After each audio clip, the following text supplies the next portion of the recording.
کرو، اس کی پرورش کرو، اسے آندھیوں سے بچاؤ، طوفانوں سے بچاؤ، جوش و تیور سے بچاؤ، تیز دھوپ سے بچاؤ، زیادہ بارشوں سے بچاؤ۔ اس کو پالو، پروان چڑھاؤ، پھل کھانے والے کوئی اور ہوں تب بھی فکر کی کوئی بات نہیں۔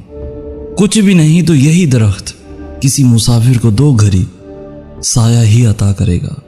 کچھ نہیں تو اس کی لکڑی کسی غریب کی سردی گزارنے کے کام آئے گی۔ آپ کی محنت رائیگاں نہیں جائے گی، آپ کو زندہ رہنے کا جواز اور ثواب مل جائے گا۔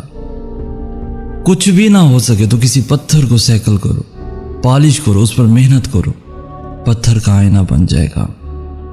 اس آئینے کے اندر زندگی کا جواز لکھا ہوگا، اس آئینے کے اندر زندگی کا جواز لکھا ہوگا۔